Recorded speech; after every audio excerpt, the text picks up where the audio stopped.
Hello everyone, আজকে আমরা যে টপিক নিয়ে ডিসকাস করব তার নাম হচ্ছে SJF. SJF stands for shortest job first. So SJF শেখার জন্য আমরা দুটো এক্সাম্পল নিয়ে নিচ্ছি। দুটো এক্সাম্পলের মাধ্যমে আমরা পুরো জিনিসটাই বুঝবো যে কীভাবে আমরা ভ্যালুগুলো বের করছি। সো এক্সাম্পল 1-এ 3টা কলামে ভ্যালু দেওয়া আছে। একটা হচ্ছে প্রসেস নং, arrival time and burst time, বাকি সবগুলো বের করতে হবে। সো আমরা কীভাবে বের করবো, এটা বের করার জন্য আমাদের একটা গ্যান্ট চার্ট মেনটেন করতে হবে। গ্যান্ট চার্ট,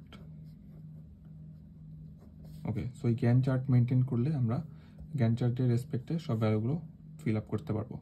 সো গ্যান্ট চার্টে কীভাবে ফিল আপ করবো, আমরা ফার্স্টে দেখবো যে আমাদের ইনিশিয়ালি কোন প্রসেসটা সিপিইউ এর মধ্যে আসছে এক্সিকিউট হওয়ার জন্য। আমরা দেখি যে প্রসেস 1টা ইনিশিয়ালি চলে আসছে। সো প্রসেস 1কে আমরা গ্যান্ট চার্টের মধ্যে ইনসার্ট করবো। প্রসেস 1টা আসছে কখন? 0 সেকেন্ডে।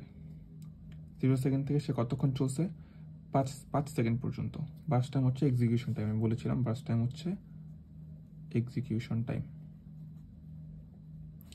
অথবা এটাকে বলা যায় সিপিইউ টাইম। ওকে, সো বার্স্ট টাইম আমাদের 5 সেকেন্ড, P1টা আমাদের 0 থেকে 5 সেকেন্ড পর্যন্ত চললো। দেন P1 এর কাজ শেষ। এরপর আমরা দেখবো 5 সেকেন্ড, আমরা এখন 5 নম্বর সেকেন্ডে আসি। 5 নম্বর সেকেন্ডে আমরা দেখবো যে কোন কোন প্রসেসটা আমাদের সিপিইউ অলরেডি চলে আসছে। প্রসেস 2 আসছে অ্যান্ড প্রসেস 3 আসছে 5 নম্বর সেকেন্ডে। 5 সেকেন্ড পর্যন্ত প্রসেস 3ও আসছে এক্সিকিউটের জন্য অ্যান্ড প্রসেস 5ও আসছে। আমরা কোন প্রসেসটাকে আগে নিব, আমরা দেখবো যে শর্টেস্ট টাইম কোনটা, মানে শর্টেস্ট জব, সেটা হচ্ছে প্রসেস 3। 2 সেকেন্ডে আমাদের কাজ শেষ হয়ে যাবে। 2 সেকেন্ডে আমাদের প্রসেস 3 এক্সিকিউট হয়ে যাবে, বাট প্রসেস 2 এক্সিকিউট হতে সময় লাগবে 3 সেকেন্ড। সো আমরা এখানে প্রসেস 3টাকে আগে ইনক্লুড করতেছি। প্রসেস 3 চলবে 2 সেকেন্ড, উইচ মিনস 5 to 7। 5 থেকে 7 পর্যন্ত প্রসেস 3 চলবে। দেন 7-এর মধ্যে আমাদের কোনটা ইনক্লুড হয়েছে, আমরা 7 নম্বর সেকেন্ডে আসি। 7 নম্বর সেকেন্ডে আমাদের P2 ইনক্লুড অ্যান্ড P4টাও ইনক্লুড। তাহলে আমরা P2 অ্যান্ড P4 এর মধ্যে কোনটা এখানে আমরা অ্যাড করবো, আমরা দেখবো যে কোনটার টাইম শর্ট। আমরা এখানে দেখতে পাচ্ছি P2 3 সেকেন্ড পর্যন্ত চলবে অ্যান্ড P4টা আমাদের 1 সেকেন্ড চলবে।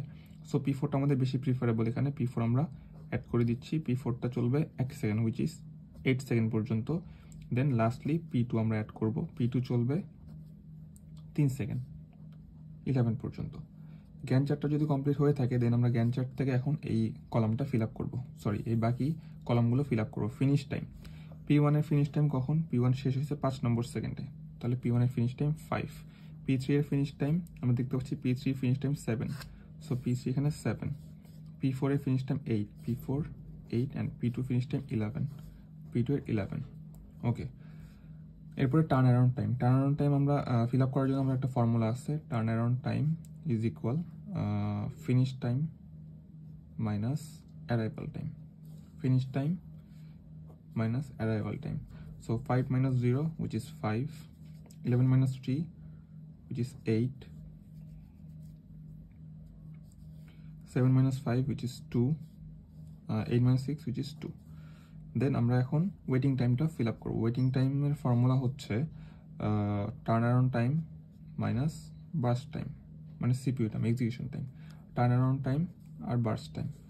5 minus 5, 0, 8 minus 3, 5, 2 minus 2, 0, 2 minus 1, 1. Okay, and lastly response time.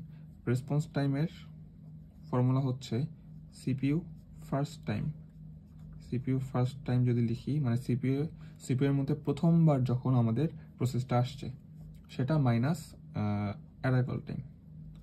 তো আমরা দেখি P1 এর জন্য যদি বের করি, P1 এর জন্য RT বের করতে গেলে CPU প্রথমে আমাদের P1 এ কখন আসছে, এটা আমরা CPU যদি কনসিডার করি, CPU আমাদের প্রথমে P1 আসছে 0 সেকেন্ডে, এন্ড অ্যারাইভাল টাইম 0, 0 মানে 0 হচ্ছে 0।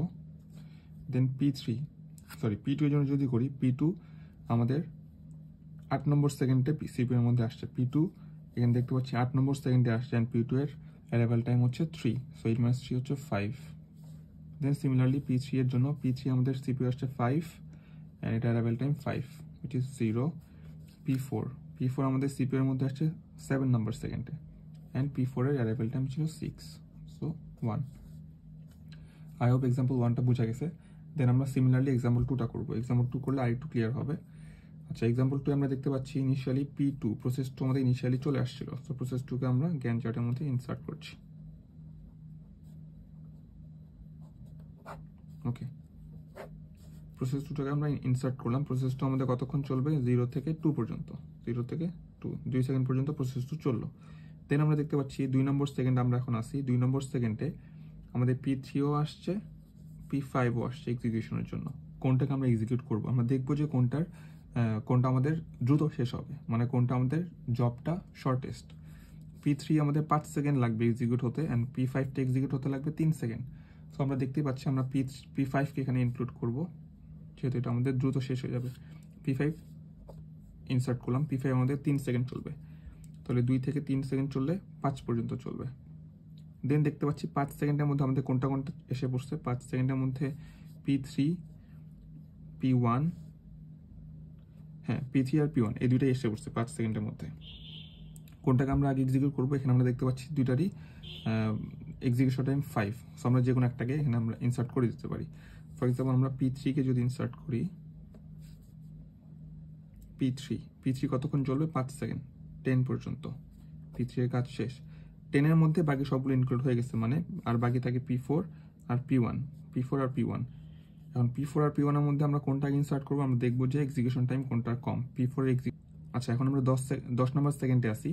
তো 10 নম্বর সেকেন্ডে আমরা দেখবো যে কোনটা ইনক্লুড হয়েছে। 10 নম্বর সেকেন্ডে আমরা P1টা ইনক্লুড, P4টা ইনক্লুড, এই দুটো তো আমাদের বাকি আছে, রাইট?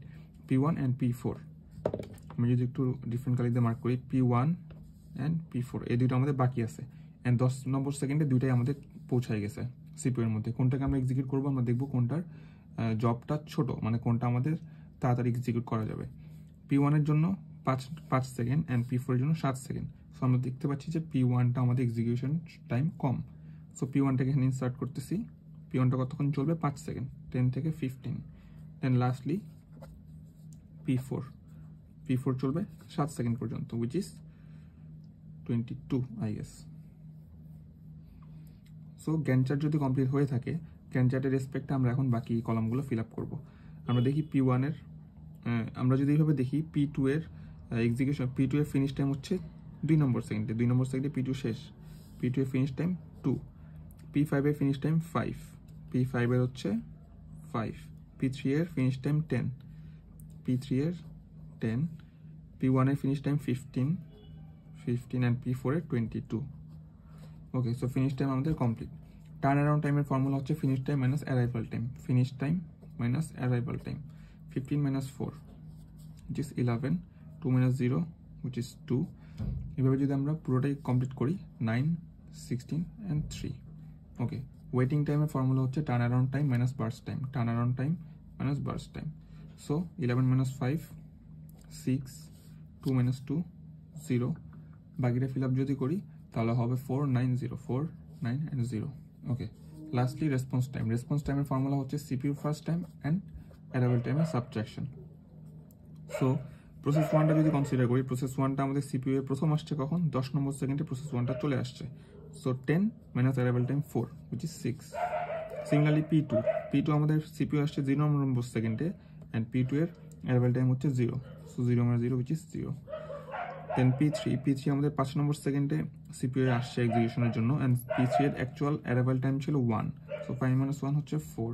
P4 আমাদের সিপিইউ আসছে 15 নম্বর সেকেন্ডে এক্সিকিউশনের জন্য, অ্যান্ড P4 এর অ্যারাইভাল টাইম ছিল 6। সো 15 minus 6 করলে হবে 9।